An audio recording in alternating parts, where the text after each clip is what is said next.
I'm Manojit. So let me give a bit of background about this problem. So several months ago, we were approached by a US healthcare services provider. He came to us with a very unique problem. So he has several hospitals. So he employs medical professionals.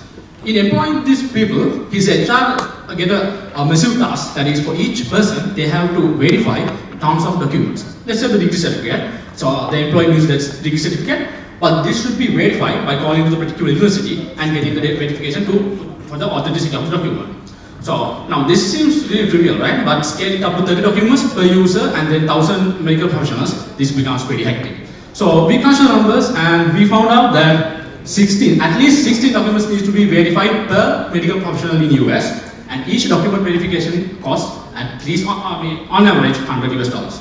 And when we get it onto the very bigger scale, in US, $1 billion US are spent just for verification of documents in the healthcare industry.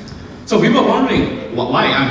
Is the United States of America, why are they actually not doing anything to this? It's not like one guy can do all the verifications, put it on a server and share it with everyone. Why? Because there's no credibility. These servers can be hacked, it can be manipulated, people can be bribed. These are very practical issues. And then there's no trust, and moreover, there's no incentive to anyone to provide their hard work free of charge, right? So I'm a company, I do all the manual labor tasks, and I'm giving away my things for free now. So ladies and gentlemen, we provide you blockchain, a fully decentralized platform that enables the use of document verification with high credibility and undeniability. So how blockchain resolves this problem? First thing is, let's say there are two entities, hospital A, hospital B. Hospital A does the manual tedious task of verification documents, and then he puts it on our blockchain. Why? Why would he do that? Simply because we have a very well built incentive model. The incentive model serves the purpose such that when another entity comes and wants to see the verification once done by the previous entity, the first verifier gets paid through our model.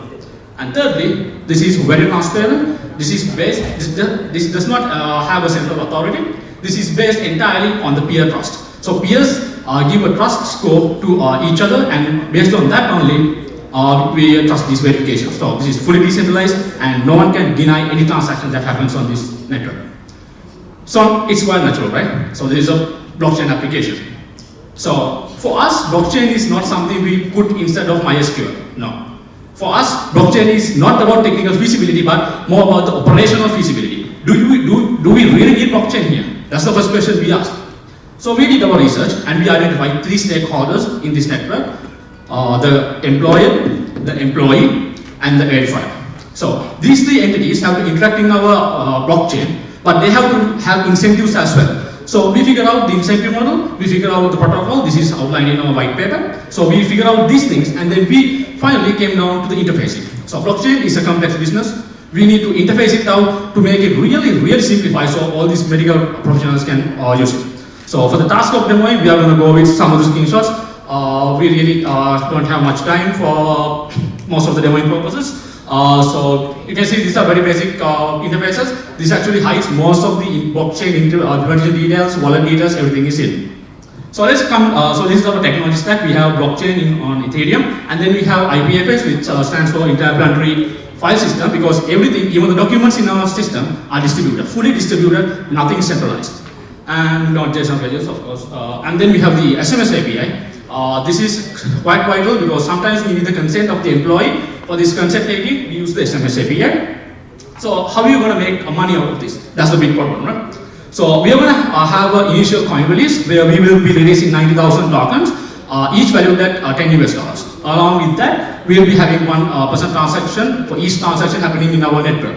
So we are projecting $50,000 revenue after the 2 years. This is considering the very slow adaptation rate. So most blockchain application fails at the market entry level simply because there's no way they can enter into the market to gather the users.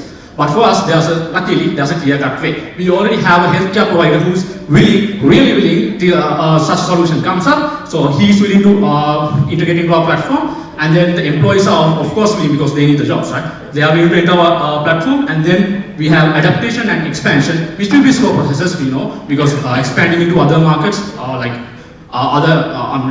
healthcare, it's going to be a slow process.